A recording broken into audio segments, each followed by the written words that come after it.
everyone, this is Bhargavi Prakash. Welcome to our channel Mind Your Science. हम पढ़ रहे थे साथ में फिजिक्स में हम कहाँ पहुँच गए थे? इलेक्ट्रिक फ्लक्स पे। इलेक्ट्रिक फ्लक्स में हमने कल पढ़ी थी गॉस थ्योरी, ऐसे ही कुछ नाम था। कल हमने क्या किया था? प्रूव किया था किसे? गॉस थ्योरम को। और हमें क्या मिला था? जो फ्लक्स होती है वो क्या होती है? 1/ε0 times the total charge enclosed. ये हमारी गॉस थ्योरम। बट अब हम क्या कह रहे हैं? वेरीफाई करके दो इसे। हमने कल क्या किया था? प्रूव किया था। और आज हम क्या करेंगे? इसे वेरीफाई करेंगे कि क्या ये कंसेप्ट सही है या फिर नहीं है। कल मैंने आपको कुछ इंपॉर्टेंट पॉइंट्स कराए थे। उसमें मैंने आपको बताया था कि हम क्या ले रहे थे? सर्कुलर सरफेस ले रहे थे। किसके लिए? यहाँ पे एक चार्ज प्लस क्यू बड़ा होता था। ऐसे कुछ डायग्राम लेकर हमने क्या किया था? गॉस थ्योरम को प्रूव किया था। तो मैंने क्या कहा था कि गॉस थ्योरम अप्लाई होती है किसके रिस्पेक्टिव? शेप या साइज के रिस्पेक्टिव। आप कोई भी कैसी भी शेप ले सकते हो। तो आइए आज सर्कुलर शेप छोड़ देते हैं और सिलेंड्रिकल शेप ले लेते हैं। क्या बोला मैंने? सर्कुलर शेप छोड़ देते हैं और सिलेंड्रिकल शेप ले लेते हैं। बन गया ये सिलेंडर। अब इस सिलेंडर की कितनी सरफेसेस हैं? ये मान लो मेरे पास है, अगर मैं इसकी कैप लगा दूं तो ये पूरा सिलेंडर बन गया। ये मेरी एक सरफेस, ये मेरी एक सरफेस और ये इसकी जो पूरी ये वाली सरफेस है, ये एक सरफेस। कितनी सरफेसेस हो गई? 1, 2 और ये 3। इसमें देखोगे ये एक है, ये दूसरी सरफेस है और ये जो पूरी है ये मैंने सरफेस 3 मान ली। क्या बोला मैंने? ये एक सरफेस, ये दूसरी सरफेस और ये तीसरी सरफेस है। अब अगर मैं बोलूं इस पर्टिकुलर सिलेंडर पर कोई चार्ज ही नहीं है, क्या बोला मैंने? अगर मैं मान लूं कि इस पर्टिकुलर सिलेंडर पे कोई भी चार्ज नहीं है, यानी कि नो चार्ज, तो मुझे इस केस में देखना है क्या गॉस थ्योरम अप्लाई होगी। मान लो ये कहाँ पड़ी है? इलेक्ट्रिक फील्ड में पड़ी है। कहाँ पड़ी है? इलेक्ट्रिक फील्ड में पड़ी है। तो इलेक्ट्रिक फील्ड की डायरेक्शन कैसी है? ऐसी है। फिर हम क्या करते थे? इलेक्ट्रिक फील्ड बनाने के बाद यूनिट वेक्टर स्पेसिफाई करते थे। किसका? एरिया का। अब अगर ये मेरे पास सरफेस है, मान लो ये वाली है, तो इसका कहाँ होगा एरिया वेक्टर? इस साइड होगा, रेडियली आउटवर्ड होगा। तो इसको मैंने इधर बना दिया एन कैप। और ये वाली सरफेस का कहाँ बनेगा? यहाँ बनेगा एन कैप। और जो मेरी ये वाली सरफेस है, यानी कि ये जो मेरी गोल सरफेस है, इसके भी क्या बनेगा? परपेंडिकुलर बनेगा, यानी कि ऐसे बनेगा। ऐसे बना देते हैं। क्या बना दिया हमने? एन कैप बना दिया। समझ आ रही है बात? क्या बोला मैंने? 3 सरफेसेस ली, उनके बीच क्या हो रहा है? इलेक्ट्रिक फील्ड पास कर रही है। इलेक्ट्रिक फील्ड की डायरेक्शन क्या है? यहाँ से यहाँ जा रही है वो। तो इधर की इलेक्ट्रिक फील्ड इस तरफ होगी, इसकी भी इसी तरफ होगी। अब मैंने क्या बोला? मुझे एरिया का वेक्टर स्पेसिफाई करना है। कैसे करते हैं? यूनिट वेक्टर लाके। तो एन कैप कहाँ होता है? परपेंडिकुलर होता है सरफेस के। तो इस सरफेस के परपेंडिकुलर और आउटवर्ड, परपेंडिकुलर एंड आउटवर्ड इस तरफ, परपेंडिकुलर एंड आउटवर्ड इस तरफ, परपेंडिकुलर एंड आउटवर्ड ऐसे।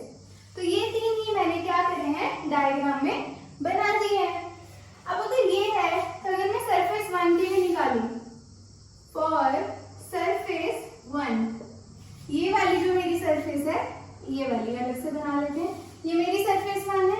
इलेक्ट्रिक फील्ड की डायरेक्शन क्या है? ये है। एरिया वेक्टर मैंने अभी समझाया, परपेंडिकुलर एंड आउटवर्ड कहाँ है? यहाँ है। सबसे पहले क्या देखते हैं? थीटा देखते हैं। तो थीटा क्या बनेगा? अगर ये लाइन ऐसे है और एक लाइन ऐसे है, इन दोनों के बीच एंगल क्या होगा? 180। इलेक्ट्रिक फ्लक्स निकालेंगे। इलेक्ट्रिक फ्लक्स का फॉर्मूला क्या होता है? E vector dot DS vector. Dot product खोलने के लिए काफी बार बता दिया, क्या करते हैं? E D S cos theta लगाते हैं। थीटा की वैल्यू आपको यहाँ से पता है, क्या आ जाएगा? E D S cos 180 degree.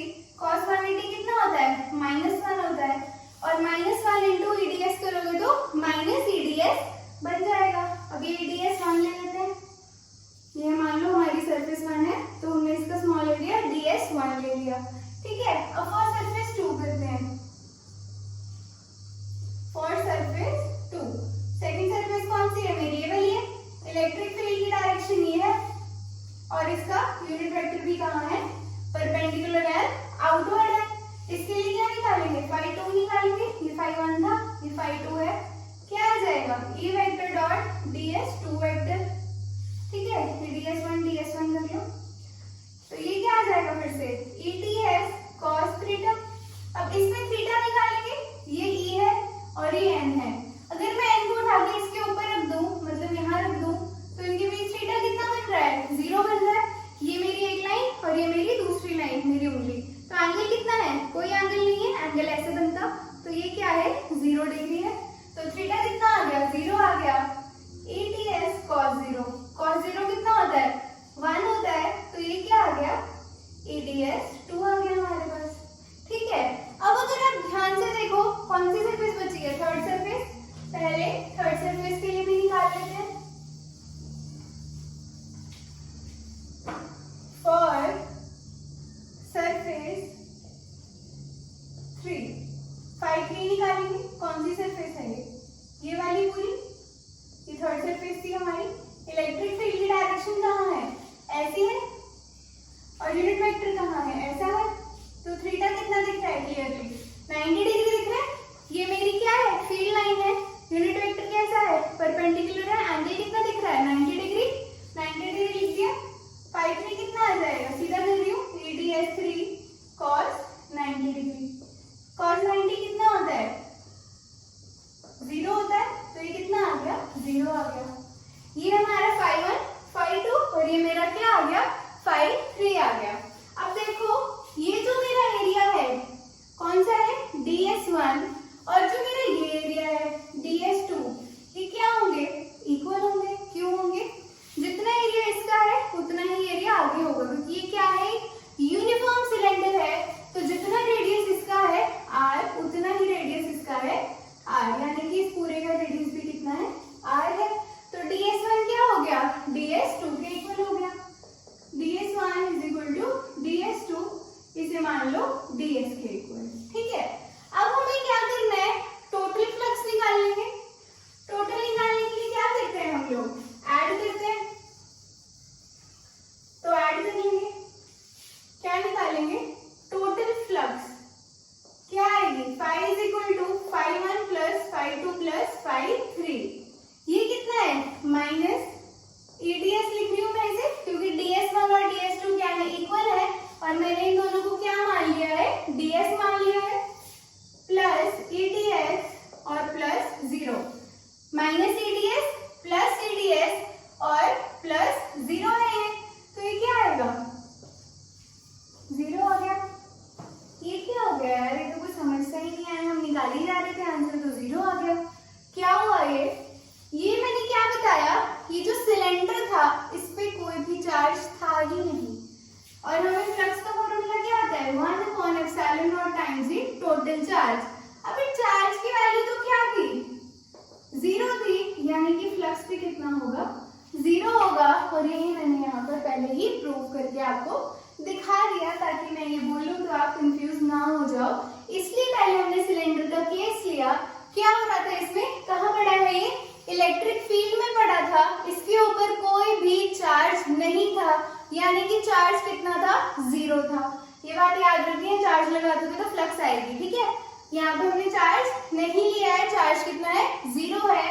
ये हमने सरफेस 1 ली, सरफेस 2 ली, और ये हमारी तीसरी सरफेस थी ये वाली, इसका निकाला हमने, माइनस ETS1 आया, क्यों आया, क्योंकि 180 डिग्री का एंगल था, ये ETS2 आया, और ये परपेंडिकुलर होने की वजह से कितना आया, 0 आया, और जब हमने इन तीनों का जोड़ किया यानी कि ऐड किया, तो कितना आ गया हमारे पास, 0 आ गया। तो 0 आने का मतलब क्या हुआ, हमारी जो गॉस थ्योरम है वो वेरीफाई होगी, यानी कि अगर किसी बॉडी पे चार्ज नहीं है तो वहां पे गॉस थ्योरम अप्लाई होगी।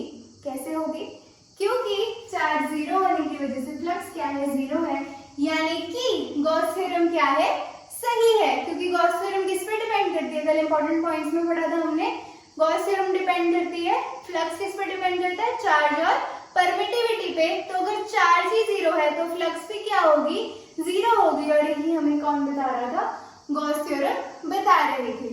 अगर अब आपके माइंड में ये सवाल आ रहा है कि ये टॉपिक पेपर में आएगा या फिर नहीं आएगा, तो इससे रिलेटेड कुछ न्यूमेरिकल बनता है जो कि कंसेप्चुअल हो सकता है या फिर न्यूमेरिकल फॉर्म में आ सकता है। बट उसमें दिमाग क्या लगाना है कि अगर चार्ज नहीं है तो फ्लक्स जीरो ही जीरो होगी, या फिर केस क्या है ये वाला है कि हमारी जो ई है वो परपेंडिकुलर है किसके, एरिया वेक्टर के, तब भी क्या आएगा, जीरो आएगा। अब क्या करते हैं, एक एग्जांपल ले लेते हैं प्यारा सा। तो ये ले लिया है मैंने यहाँ पे क्वेश्चन, पढ़ते हैं क्या कह रहा है। A uniform electric field exists in space. Find the electric flux of the field through curved surface area of the cylinder with its axis parallel to the field. अब इस क्वेश्चन को करने के दो तरीके हैं और हमारे पास भिन्न भिन्न तरह के बच्चे हैं। कुछ बच्चे तो क्या करेंगे, सबसे पहले ऐसे फटाफट यूनिफॉर्म फील्ड लाइन बनाएंगे पहला स्टेटमेंट पढ़ के, ठीक है। फिर क्या बोलेंगे, इलेक्ट्रिक फ्लक्स निकालना है। क्या निकालना है, फ्लक्स निकालना है, ठीक है। कहाँ से निकालना है, curve surface area of the cylinder से निकालना है। ऐसे सुंदर सुंदर यहाँ पर क्या करेंगे, सिलेंडर बनाएंगे और फिर क्या लिखा हुआ है, एक्सिस क्या है, पैरेलल टू द फील्ड, यानी कि अगर फील्ड ऐसी है तो इसका जो एक्सिस है वो इसके क्या आ रहा है, पैरेलल आ रहा है। अगर ये बोले परपेंडिकुलर है, यानी कि अगर क्वेश्चन में दिया हुआ है कि जो सिलेंडर का एक्सिस है वो क्या है, परपेंडिकुलर है फील्ड के, तो ऐसा बनेगा। बट इस क्वेश्चन में क्या है, पैरेलल दिया हुआ है, तो हम क्या करेंगे, ऐसा बनाएंगे। अब जिन्होंने तो वीडियो देख ली, समझ ली, उन्हें तो पता है आंसर क्या आएगा, जीरो आएगा। क्यों आएगा, कहीं चार्ज दिया हुआ है, कहीं ऐसा कुछ दिया हुआ है, Q is equal to 7 coulomb या माइक्रो कूलम, या Q is equal to 1 × 10⁻⁻39 coulomb, ऐसा कुछ तो नहीं दिया हुआ। तो मतलब क्या है, इस सिलेंडर पे चार्ज क्या है, जीरो है। और अभी अभी हमने वेरिफिकेशन ऑफ गॉस थ्योरम में पढ़ा है कि अगर चार्ज नहीं है तो क्या होगी, फ्लक्स जीरो होगी। अगर आपको अभी भी विश्वास नहीं है तो फॉर्मूला लगा लीजिए, E vector dot DS vector dot to dot खोल दीजिए, ई डीएस कॉस थीटा। थीटा कौन सा एंगल होता है, ई वेक्टर, यानी कि इलेक्ट्रिक फील्ड और वो एरिया का जो हम एन कैप लेते हैं उसके बीच का जो एंगल होता है। अब हमें कहाँ निकालना है, कर्व सरफेस एरिया पे। कर्व सरफेस एरिया होता है ये वाला, अभी अभी बताया कैसे होगा इसका यूनिट वेक्टर, इसके परपेंडिकुलर होगा। ये है मेरा एन कैप, ये है मेरी ई।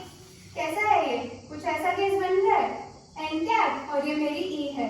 थीटा कितना दिख रहा है, 90 डिग्री दिख रहा है। ये सरफेस एरिया और ये यूनिट वेक्टर कितना एंगल है, 90 डिग्री है। क्या हो जाएगा, EDS cos 90, cos 90 कितना होता है, जीरो। अब अगर दिमाग लगाओगे तो ऐसे ही कर लो। अगर ये क्वेश्चन आपके पास जेईई में आ रहा है या फिर नीट में आ रहा है, ये किसी भी कॉम्पिटिटिव एग्जाम में आ रहा है, तो देखना यार चार्ज दिया हुआ है क्या, नहीं दिया हुआ तो सीधा सीधा जीरो पे टिक कर देना आंख बंद करके। अगर ये क्वेश्चन बोर्ड में आ रहा है या 2 या 3 नंबर में आ रहा है तो फिर बेटा ये करके दिखा देना, क्योंकि उन्हें लगेगा ना सीधा सीधा जीरो रट्टा मारा हुआ है। बट हम रटते नहीं है, हम समझते हैं। तो ये बना के दिखा देना कि यूनिट वेक्टर था परपेंडिकुलर, थीटा बन रहा था 90, वैल्यू पुट की तो कितना आ गया, जीरो आ गया।